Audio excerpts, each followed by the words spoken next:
Rajesh, is that better? Yeah, so very good afternoon, Dr. Jaydeep. Welcome on this live session. I'm Dr. Rajesh Modi, gynecologist from Akola. And today I'm happy to welcome a very close friend of mine, Dr. Jaydeep Tank. He's a gynecologist practicing in Bombay, plus he's a specialist with keen interest in IVF. I think he's running about 15 centers in IVF across India. I'm not sure whether he's started abroad yet or he's planning to start abroad also soon. Jaydeep has been working in Foxy, our parent organization, for a number of years, 5 of them as the Secretary General of Foxy. He's been involved in a lot of key decision-making aspects regarding regulations and also has been involved in the suggestions which Foxy has made to the government regarding the PCBNDT and the MTP laws which have been framed in our country. So welcome, Dr. Jaydeep, to today's session. Today we are going to discuss about something which affects a lot of us related to our work, our practice, and it's mainly about the regulations which we encounter in trying to get our hospitals recognized, in trying to stay afloat. I have a clinic in Akola, which is my own hometown, my own small nursing home, which is a 4-bedded unit. Plus, I'm also operating in Nanavati Hospital, Mumbai, which is a corporate setup. And there are so many different regulations and protocols which have to be followed. So, Jaydeep, can you kindly guide as to whether it is beneficial to try and run a smaller place or to join a group practice where some of these parts are taken care of by different people? Thank you very much, Rajesh. It's a real pleasure to be here. I have enjoyed watching your videos and hearing you speak for so many years. And you have been a really good friend since so many years. So thank you very much for having me on this program. And I think you have actually asked a question which, in sense, reflects the problems of healthcare currently. I don't think there is a right or a wrong answer to your question, in fact. Uh, the question is it better to work in a group practice or a large hospital vis-a-vis having your own nursing home? And I would say that that's a little simplistic kind of a approach, because at the end of the day, the key things to realize about healthcare in India are that the large majority of healthcare in India is in fact provided through the private sector. The public sector is set to account for maybe 20 or 25% at best of healthcare. And if you look at all the healthcare that is provided in the private sector, the large bulk of healthcare, around 75 to 80%, is provided from small nursing homes. And I have That is been very hearing, true. uh, and when you say small nursing homes, these are nursing homes ranging from 1 to 25 beds. That's the way they have been defined. So, to answer your question in a different context, and I have been hearing this debate since a very long time, and I have participated in this debate of whether small nursing homes are going to become obsolete in the future.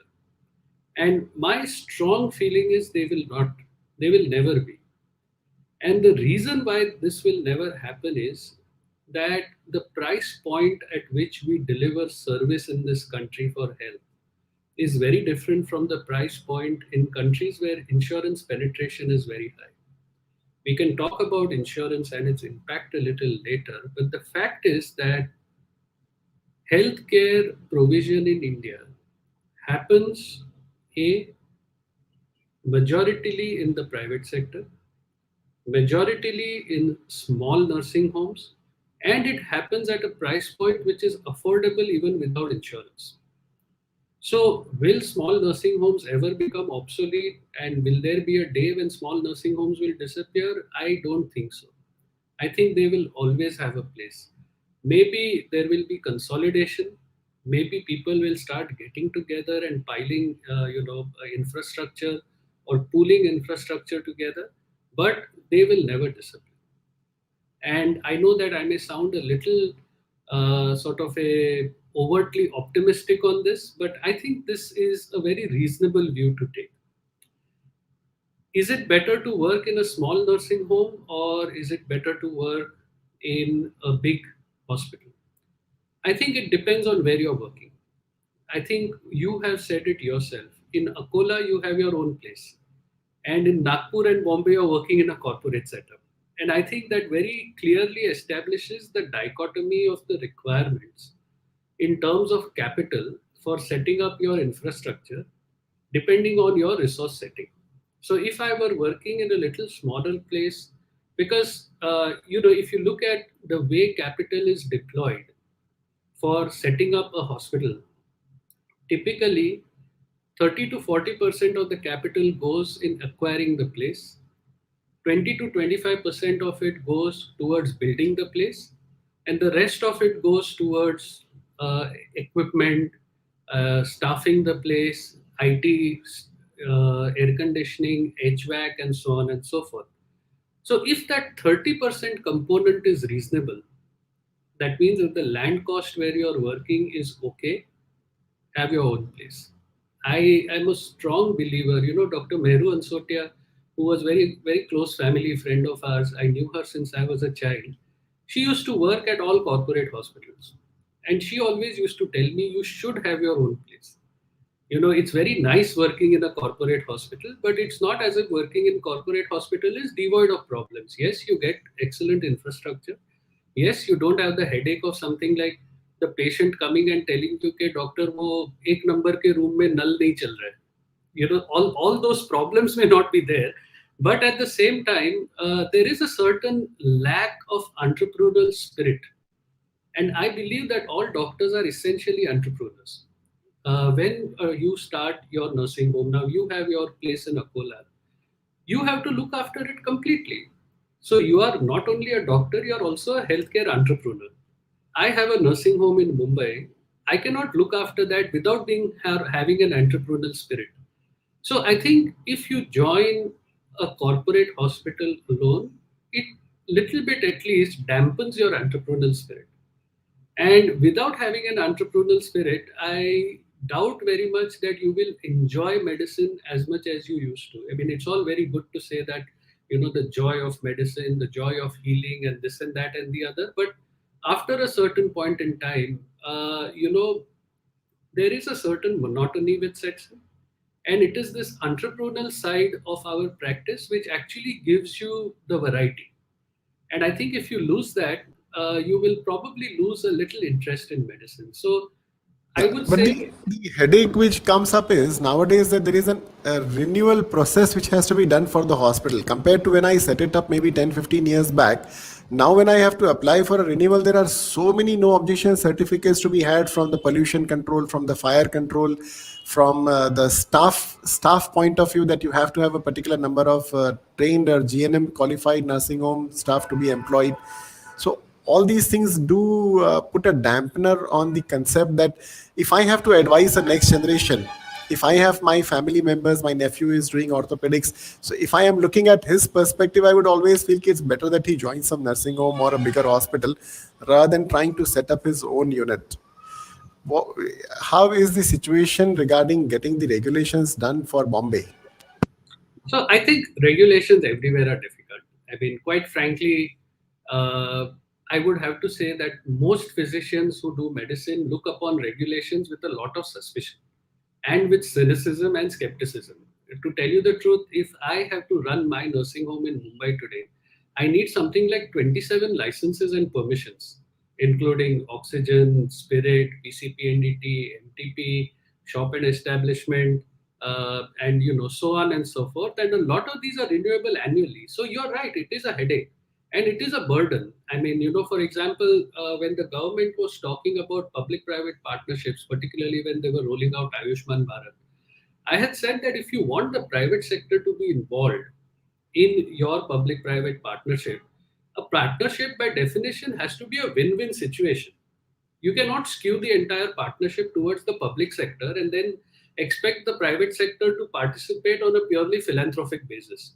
One of the suggestions I had given at that time was that why don't you have a single window system? So if I have a nursing home in Mumbai, I go to a single window and all my permissions and these things are taken care of over there. I don't think it is that difficult in this day and age of technology. But somehow this is not happening. I believe it's not happening because no department in the government would like to give up the power that they wield. And a single window system means if you're dealing with 10 departments, it would become one department, and then the power they would wield over this thing. Maybe power is the wrong word, maybe authority, maybe oversight, or whatever you want to call it, would reduce. And I really think that, this is something the government has to look at urgently, because this is working as a strong disincentive for people to start their own nursing homes. As I said, although the price point of service delivery is reasonable, we still need to make sure that this continues to be so. Otherwise, healthcare in this country is going to suffer over a long period of time. Second point which I wanted to talk to you about is also this, the price point, because nowadays we find that a lot of patients have insurance, and somehow it is a double-edged sword. I mean, what I personally experience is that a patient would have an insurance which they have already gotten as a mediclaim or a health insurance done. So if there are some restrictions which are being placed because of their policy, that is actually acting as a significant deterrent in the patient getting the services taken from the hospital. To give an example, a patient would have a mediclaim of, let us say, 5 lakh rupees, but then there is a room cap limit, and the hospital like Nanavati would then very smartly place a room rent of maybe a single category at 7,500. So a patient with a 5 lakh insurance cannot come and avail that single room category, and they would have to go in for a triple sharing or a general ward category, which pinches because the surgery does not cost that much, but the contract rate does not allow them to go in for a single category room. So that kind of a deterrent impact is coming in, whereby the insurance agencies make it a field which is favorable to them for less payouts. And similarly, there are beneficial aspects. Like in Akola, I have not taken a tie-up with any of the insurance companies for the single reason of this only, that the tie-ups squeeze the hospitals significantly. But then there is an advantage for a patient who has to have an emergency healthcare service availed. Then definitely insurance plays its own important point in getting a backup or to some extent some reimbursement happening. What has been your experience about this? I would say that insurance is good. Let me begin by saying that. Okay. But insurance has its limitations. And the problem is that when we buy medical insurance, we don't look at the fine print. It is only when patients come with a problem and then they are looking at the bills and how the bills will be reimbursed that they realize that maybe I shouldn't have taken that insurance, maybe I should have selected something else. And a typical problem which comes up is a taking too less of an insurance. So, for example, you said here that this example that you gave of a patient with 5 lakhs insurance, what is stopping the patient from taking a 10 lakh insurance? See, the difference in premium between 5 and 10 lakhs is not really that significant. So I think there are two aspects to this, Rajesh. One is that insurance is good. I have absolutely no doubt about it. I have no doubt that insurance is a sunrise industry, particularly medical insurance. And the penetration of this is going to rise with time. It may not rise very fast. I don't think India will ever be like the US, where the healthcare system is entirely dependent on insurance. And the single reason I don't believe that is that even now, healthcare in India is affordable.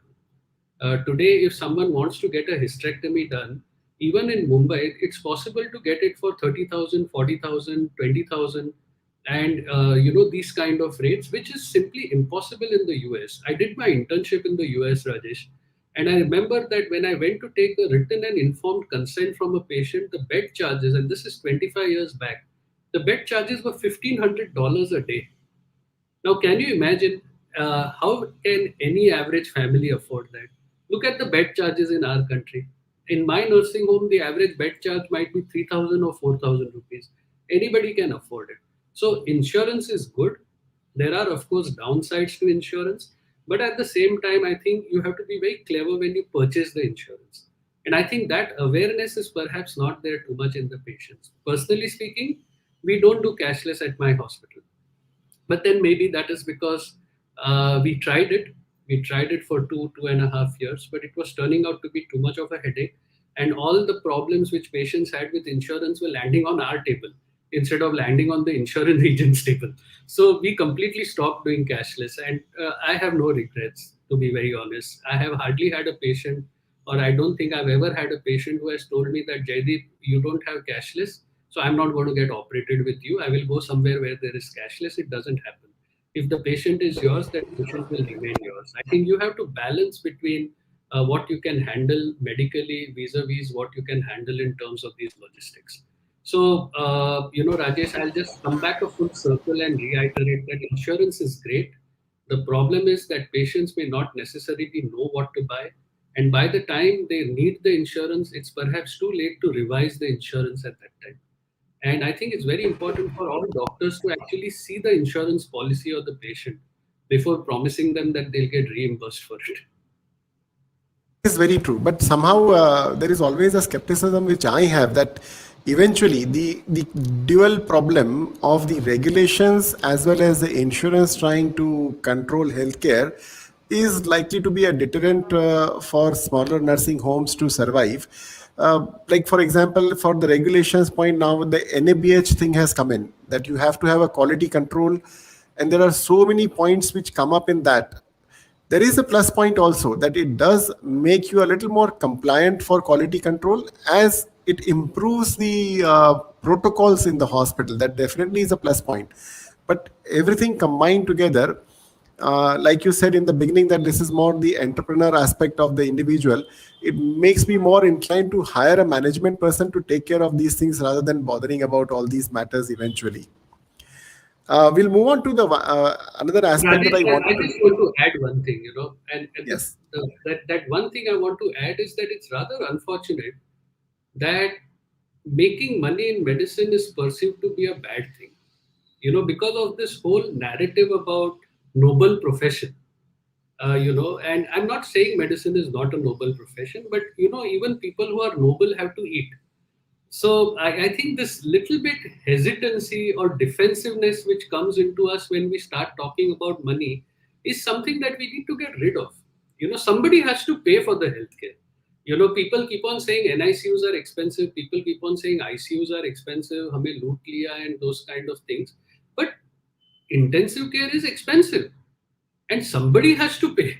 So you are not going to get it free of charge unless you have NHS or you have the European system of state medicine. Somebody will have to pay, and even in those places, people pay. They pay by income tax, and that is the income tax fund is the healthcare. But the fact of the matter is, somebody will have to pay. So I think we should not get defensive when we talk about money in medicine, and somebody at some point will have to pay, and that is a realization which has to come. And we really need to become a little smarter when we talk about money in medicine. Doctors are the only people who spend completely their own money and take the entire liability upon themselves when they start a nursing home. Now you parallel that with any business. Does any other business take such a big risk or puts in so much of their own money to start a big business? So I think a little bit of financial awareness is definitely very important, and a little bit of shedding of this defensiveness when we talk about money in medicine is equally important. That is very true. And one more thing I wanted to discuss with you today regarding regulations is, especially as a gynecologist, what we end up facing is not only about the regulations for the nursing home or for the hospital purpose, but as an individual, the problematic feature which comes up is regarding the PCPNDT and the MTP regulations. Now, that is something which actually becomes worrisome enough. For example, I am a gynecologist. I used to have an ultrasound machine and I would do my own gynac scan. I never got into obstetrics, and I never got into infertility treatment significantly. But the law states such strict, stringent protocols to be followed that I ended up handing over my machine and getting rid of it. So that is something which acts in a significant deterrent matter, and the same kind of laws get applied for the MTP. So what has been your take on this? I think this again comes back to that same thing I said about cynicism and skepticism about laws. But in the instance of PNDT, justified skepticism and cynicism. Maybe not so much for MTP, much more for PCPNDT, because of the way that law is actually implemented. Did you know I was on a committee which was looking at some modifications to the PCPNDT Act, and there was one activist in that who was suggesting that ophthalmologists do a scan of the eye, and they do that by an ultrasound machine. So, why can't we regulate that A scan also under the PCPNDT Act and have all ophthalmologists also? And the A scan doesn't produce any image, it produces a waveform essentially. And I was like, what are these people saying? Aren't they going a little overboard with this? It's all right to regulate. And then they were talking things like, X ray machines should be better regulated, and people should start filling F form for X-ray machine also, because with an X-ray machine at term, if you take an X-ray of the woman, you will be able to see the gender of the fetus. Now, this is the kind of warped thinking which actually acts as a deterrent, and like you gave up your ultrasound machine. And the problem really is that the way the PCPNDT Act is written, it does not account for clerical errors and treats clerical errors the same as sex determination. Now, this is completely unprecedented in the any kind of judicial system. You cannot have the same punishment for running across a red light or a red signal, and the same punishment for causing an accident which causes injury to somebody else. It amounts to the same thing. So the PCPNDT Act definitely needs to be rationalized. We had prayed to the Supreme Court via writ petition through Foxy, and I had led that effort along with Dr. Sanjay Gupte sir and Dr. Prakash Trivedi. We had some really eminent solicitors. We had the late Soli Sorabji and Mr. Shyam Diwan. And when we told them that this is the way the act is implemented, same punishment for not signing a form properly and same punishment for doing sex determination, Mr. Soli Sorabji almost fell off his chair. He's saying a law like this is, this thing. We were unfortunate at that time that what we prayed for we did not achieve with that writ petition, but we certainly got lot of positives from that writ petition. A lot of people may not know, but the Supreme Court judgment says that if an advisory committee has not been involved in taking action against you for sealing the machine or launching a case against you, that is invalid. So the judge thought that there are already so many safeguards built into the PCPNDT Act. Unfortunately, these safeguards are not being followed. And I hope that at some point, anybody who gets into trouble because of PCPNDT will find this judgment useful. About the MTP Act, I would actually go the other way on the MTP Act and say that this is a very empowering and protective act. Let's remember why the MTP Act came. The MTP Act came because the Indian Penal Code of 1860 criminalized abortion in our country. It criminalized both the person who seeks an abortion and it criminalizes the person who provides the abortion. And the MTP Act protects you from the Indian Penal Code. So the MTP Act actually is an empowering and a protective act. The problem is that there is one section 5A in the act which has now come in the amendment, where penal provision has been introduced for breaking confidentiality.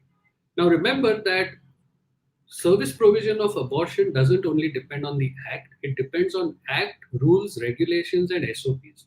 And maintaining secrecy and opinions are covered under the regulations. So when the model regulations from the center come out, we will have some more clarity about when this penal provision will be applicable. But as of now, I would have to say the PCPNDT Act needs to be absolutely rationalized. And I hope that it will happen in the future. But the MTP Act is actually an empowering and a protective act. And I must tell you, Rajesh, that the amendments, and I'm not getting political over here at all, but this has been a remarkable move by the government. If you look at the global context of abortion, there are entire states in America, which is supposed to be the most advanced country in the world, the United States of America. There are entire states where abortion is not available. 80% of women in America who need an abortion have a clinic which is at least 50 miles away from their home. Can you imagine? 50 miles, that's 80 kilometers. So a woman has to go that far to get an abortion. In our country, they can pretty much get it in almost any with every and any gynecologist because of the way it's drafted. And our country has taken this remarkable step of making women have access to abortions up to 24 weeks and for fetal abnormalities through the gestation. I mean, it is so remarkable that this has happened in our country when all over the world countries are actually cracking down on abortion. And as I said, just compare us to America. We are so much better off than America for reproductive health in this day and age. I mean, and this is despite the government in America changing, despite having a very liberal and a Democrat government. And this is the problem where there is a dichotomy and a federal structure for health. The center can make the policy, but the state has to adopt it. To a certain extent it exists in India also, and this is also a reflection in regulations and this whole thing between private, public, small and big nursing homes. This whole dichotomy changes as per the geography even in our country, because health is a state subject in our country. So the center can make a policy, the act and rules are applicable over the country, but regulations the states are free to change. So it is a fairly complex issue. I'm not sure we have enough time to go through the whole thing. But to summarize, I would say that there are some laws which are good. There are some laws which are intended to be good, but turn out not to be so good because of the way they are implemented. And then there are some laws like the POXO Act, which have completely unintended consequences. Previously, under the MTP Act, even if a girl below 18 wanted an abortion, she could get an abortion simply by having having someone who's more than 18 years of age of sound mental mind accompany her. Because of the POXO Act, all sexual activity below 18 has got criminalized. Can you imagine? They have confused child sexual abuse with adolescent sexuality. And it is such a dichotomy. I mean, it is such a conflict and conflation on the same government website where you have that POXO Act, which criminalizes all sexual activity below 18. You also have an RKSK document which says adolescent sexuality is very important. Adolescents should have access to contraception. So there is this whole conflict and conflation which is sometimes caused by laws which are well meaning but have unintended consequences. I guess it's a never-ending kind of a discussion or a thought which can keep on happening. But I am sincerely looking forward to seeing you as the president of Foxy in the coming couple of years. And we really expect that whatever good work has to be done related to these laws or these regulations are concerned, there would be a significant impact under your leadership to make some changes in these aspects too. Thank you, Dr. Jaydeep, for being with me today on this live session. It was a short time, but it was a nice discussion, and it is always good to connect with you. Thank you so much, Rajesh. It's a real pleasure. Thank you.